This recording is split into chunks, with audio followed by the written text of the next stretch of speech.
बात हम करेंगे पाकिस्तान की बड़ी कामयाबी की, जो कि है खलाई मिशन में। चीन के इश्तराक से पाकिस्तान का सैटेलाइट खलाई मिशन आज चांद के मदार में पहुंचेगा और चाइना का 7 किलो का छोटा मसनूई सैयारा iCube कमर आज चांद के मदार में पहुंचेगा। iCube कमर तकरीबन 3:30 से 4 बजे के दरमियान चांद पर पहुंचेगा। सैटेलाइट इमेजिंग सिस्टम के ऑपरेशनल होने से पहले तमाम ज़ेली निज़ामों की तस्दीक में तकरीबन 1 हफ्ता लग सकता है और चांद की पहली तस्वीर 15 या 16 मई तक मौसूल होने का इम्कान है। आपको बताएं कि पहली बार नहीं है बल्कि माजी में भी पाकिस्तान सदर गुलाम इसहाक खान और वज़ीर आज़म बेनज़ीर के दौर में कामयाब मिशन भेज चुका था।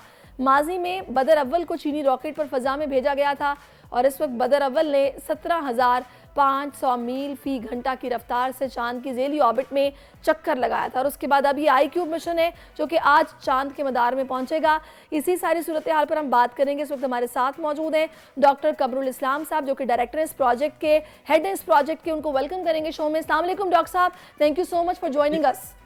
जी अस्सलाम वालेकुम and thank you for having me. अच्छा डॉक्टर कमर, मुझे बताइएगा, बल्कि अवाम के लिए बताइएगा कि पाकिस्तान की कितनी बड़ी कामयाबी है कि आज माशाल्लाह से चांद के मदार का चक्कर लगाएगा ये मिशन और ये जो डिवाइस आप लोगों ने वहाँ पर भेजी है।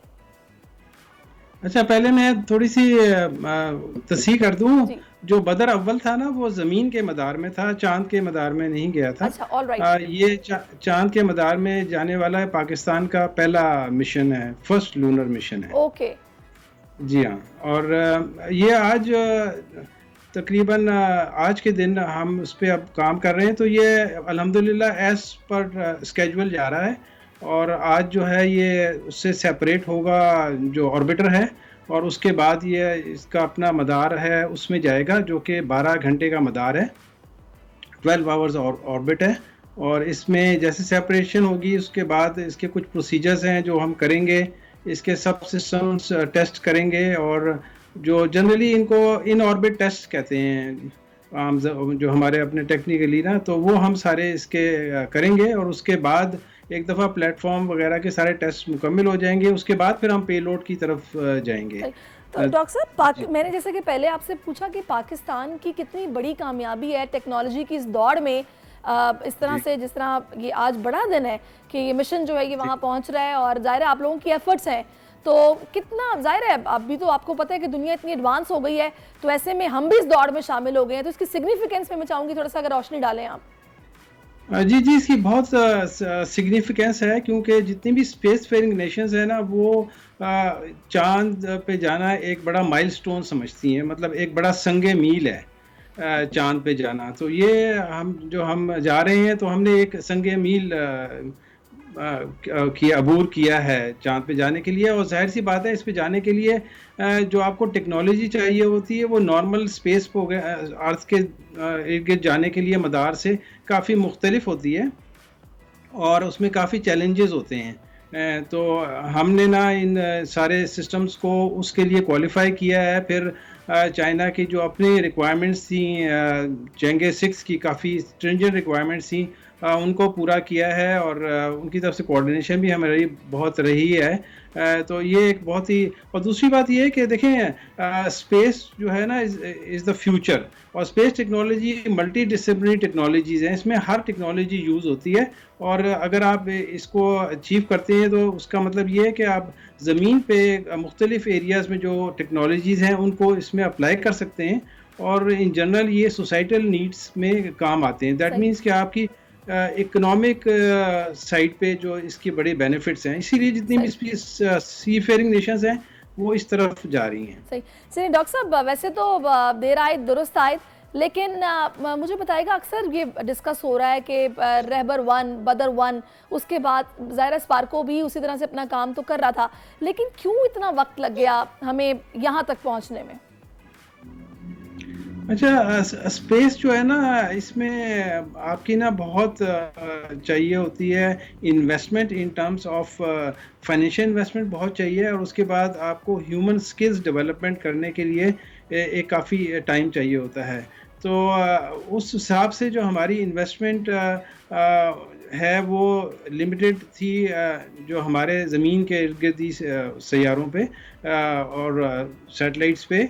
चाँद वगैरह की जो हमें अपॉर्चुनिटी मिली है वो इस तरह से मिली है कि जब ये मिशन जा रहा था तो ये इसकी हमें कोई कॉस्ट नहीं है, लेके जाने की कोई कॉस्ट नहीं है। दैट मीन्स कि हम सिस्टम डेवलपमेंट हमने टेक्नोलॉजी वाइज किया और हमें कोई कॉस्ट नहीं देनी पड़ी इसको लेकर जाने के लिए, जिसको लिए हमारे लिए बड़ा ये अच्छा मौका था कि हम अपनी टेक्नोलॉजी डेवलप करें, डेमोन्स्ट्रेट करें और ये संग मील हासिल करें। बिल्कुल। अच्छा, इसमें डॉक्टर कमर मुझे बताएगा, अब वो वक्त कितना दूर है इस मिशन के बाद कि हमारा खलाबाज भी चांद की ज़मीन पर कदम रखेगा? देखिए हर चीज़ के ना वो स्टेप्स होते हैं। तो पहला स्टेप तो ये होगा कि हमारा खलाबाज खला में जाए, यानी कि जो ज़मीन के इर्द गिर्द जो जैसे हैं मुख्तलिफ़ किस्म के स्पेस स्टेशंस उनमें जाए। और उसके बाद जो दूसरा स्टेप फिर ये होगा कि चाँद पे जाएं। चाँद पे अभी तक ना सवाए अमेरिका के और दुनिया में कोई किसी मुल्क का कोई शख्स चाँद पे कदम नहीं रख सका। यो चीन का भी जो है वो एम है कि 2030 में इनका पहला जो है ना वो चाइनीज़ नेशनल वो चाँद पे लैंड करेगा। इसके अलावा भी और किसी मुल्क ने अभी तक नहीं किया। अमेरिका ने अभी 2026 से 27 में दोबारा से वहाँ चाँद पे जाने का सोचा है और उसमें शायद जापान का एक एस्ट्रोनॉट जाए। सही। अच्छा, अब डॉक्टर साहब मुझे बताइएगा, अभी जो कहा जा रहा है कि तकरीबन 16 या 15 मई को ये इमेजेस जो हैं वो मिल जाएंगे, जो अभी ज़ाहिर है ये मिशन गया है और वहाँ से डेटा इकट्ठा किया जाएगा, वो कितना बेनिफिशियल होगा स्टूडेंट्स के लिए, आप लोगों के लिए, उसकी ज़रा अफादियत तो बता दीजिए।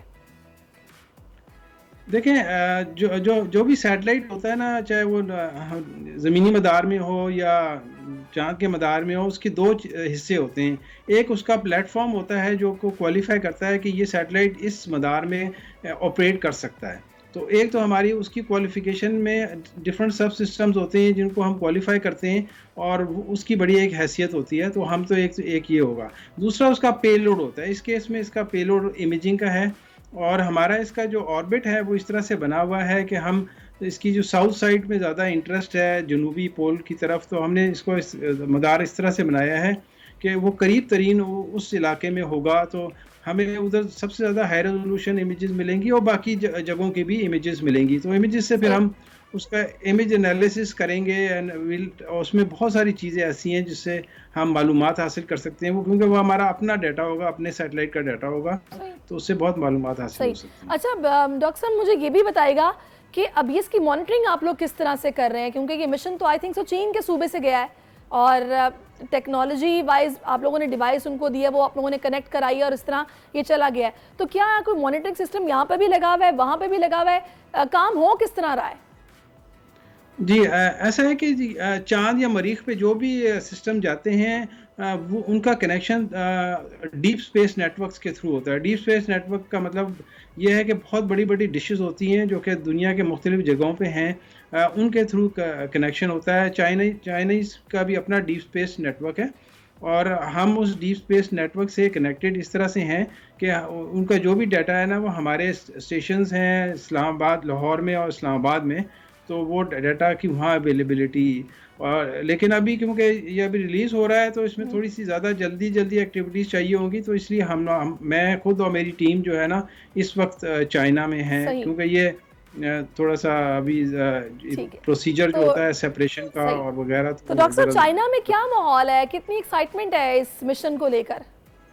जी बहुत एक्साइटमेंट है। आपने आई डोंट नो, मुझसे जो है ना चाइना की जो मेन मीडिया के जितने भी लोग हैं उन्होंने काफ़ी लंबी मुझसे वो इंटरव्यूज़ लिए हैं और फॉरेन मीडिया ने भी लिए हैं और बड़ी एक्साइटमेंट है और उनको ये बड़ी खुशी है कि पाकिस्तान का जो सैटेलाइट है उनके मिशन के साथ जा रहा है और हमारा अपना अलहदा मिशन है, उनका अलहदा मिशन है, तो ये बड़ी एक्साइटमेंट है। सही। अच्छा, जहाँ पर जाहिर है कामयाबी होती है वहाँ पर हासिदीन भी होते हैं। मैं पड़ोसी मुल्क की स्पेशली बात करना चाहूँगी कि वहाँ पर तो हमारे इस मिशन के जाने पर एक आग लगी हुई है और वहाँ पर जो व्लॉगर्स हैं या फिर नाकदीन हैं वो तो इस तरह की बातें कर रहे हैं कि जी कोई ऐसी बड़ी बात नहीं है, हमारे तो 12वीं जमात के बच्चे इस तरह के सैटेलाइट बना लेते हैं और इस तरह के क्यूज़ बना के भेज देते हैं। मैं चाहूँगी ज़रा उनको जवाब आप करारा सा दे दें। देखिए सबसे अच्छा जवाब तो हमारे काम से है। हमने जो चाँद पे जब भेजा है तो यही एक जवाब है। मतलब ये कि जब आप कोई काम कर देते हैं और जिस पे लोग वो दूसरे ऐसी बातें कर रहे हैं, तो इसका मतलब यही होता है कि उनको काफ़ी प्रॉब्लम है इससे। तो यही एक बड़ा जवाब है मेरे ख्याल से। बिल्कुल आपने सही कहा। बहुत शुक्रिया। अच्छा, मैं फाइनली आपसे थोड़ा-सा एक बात शुक्रिया से पहले जानना चाहूँगी कि जो स्टूडेंट्स जो कि इस फील्ड से वाबस्ता हैं, उनके लिए आप क्या बताएँगे इस फील्ड को लेकर? ज़ाहिर है खलाई दौड़ में अब हम लोगों की एक अज़ीम कामयाबी है और जिस तरह से आप लोग काम कर रहे हैं, आगे आने वाला वक़्त इन स्टूडेंट्स का फ्यूचर कितना ब्राइट है पाकिस्तानियों का? जी, मेरे ख़्याल से ये वाला प्रोजेक्ट जो है ना, ये स्टूडेंट्स के लिए बड़ा मोटिवेशनल है। जो भी स्टूडेंट्स हैं ख़ासकर, और जो हमारे रिसर्चर्स हैं, उनके लिए बड़ा मोटिवेशनल है। और हमें ना इसको बड़ा ऑप्टिमिस्टिकली फ्यूचर प्रोजेक्ट्स देखने चाहिए, ज़मीन के मदार में भी और चाँद पे भी और खला में, क्योंकि ये मैंने जैसे कहा, ये खला में जाना एक मल्टी डिसिप्लिनरी है। आप किसी भी एरिया से काम कर रखते हो, चाहे मैकेनिकल इंजीनियर हो, चाहे इलेक्ट्रिकल इंजीनियर हो, चाहे मटेरियल्स इंजीनियर हो, सॉफ्टवेयर इंजीनियर हो, केमिकल इंजीनियर हो, हर एक की एप्लीकेशन यहाँ पर है। तो अगर आप अपने फील्ड में अच्छे हैं और स्पेस में कंट्रीब्यूट करेंगे, तो आप हर जगह उसको अप्लाई कर सकते हैं। तो ये एक बड़ा, और दूसरी एक बात ये है कि हमारे जो इंजीनियर्स हैं या साइंटिस्ट हैं, उनका लेवल जो है वो किसी जगह भी कम्पीट कर सकते हैं। ज़बरदस्त। Thank you so much doctor साहब फॉर योर टाइम और मेनी कॉन्ग्रेचुलेशंस वंस अगेन। ये आप लोगों की एफर्ट्स हैं जिनकी वजह से आज हमें अजीम कामयाबी मिली है। सब्सक्राइब करें और बेल दबाएं ताकि कोई खबर रह न जाए।